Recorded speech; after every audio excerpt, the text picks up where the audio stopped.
Changping Shishankou. We're just 5,300 miles away from the next London Underground station. That's Upminster. Having done all of the tube stations and the tube lines in London, I thought I might take a look first though at one slightly closer to home, that in Beijing.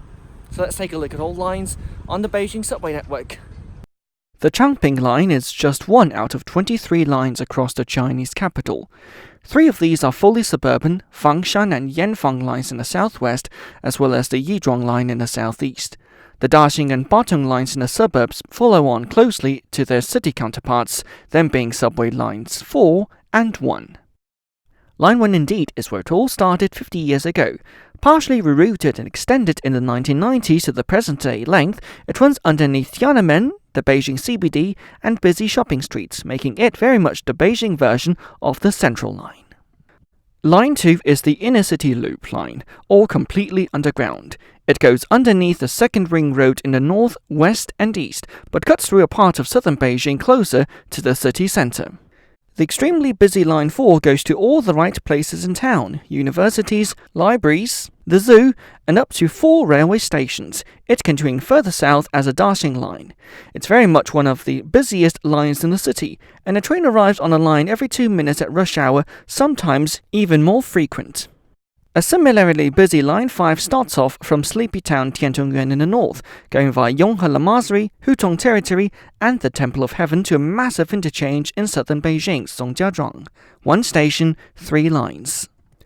2 lines run parallel to each other from east to west, the 6th via the new City Hall district now in eastern Beijing and Tongzhou, and the 7th through the more traditional old-school parts of the city.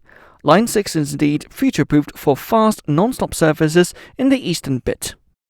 Line 8 is the Olympic line, and a dead giveaway if we tell you why. Bird's Nest, Water Cube, great blob of greenness further north, the Forest Park. The middle section will join with Line 8 South in a few years' time, making it another north-south express.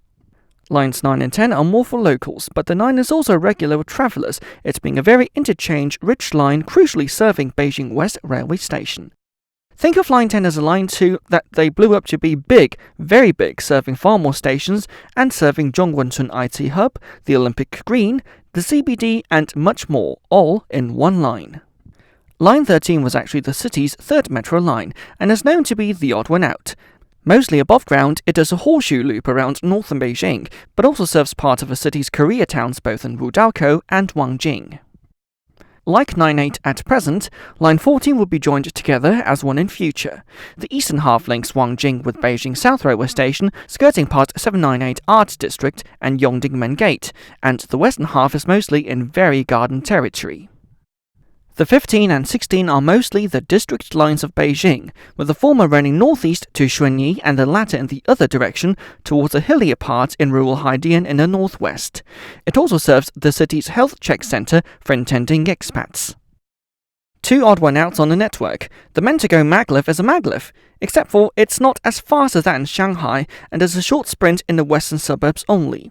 Also in the west, and also just a sprinter service, is the Western Suburban Tram, aka the Xijiao, which feels much more Zurich than Beijing, not too much disliked by yours truly. 2 lines connect the city to the airports. There's a link to Capital Airport, serving Terminals 3, then 2, linking also Terminal 1, which is a 10-minute walk away.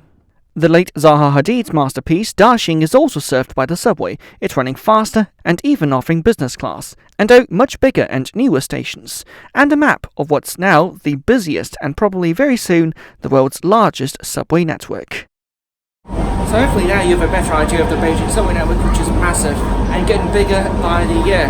We're looking at about 1,000 around 2022 and even more after that. Enjoy your journeys underground.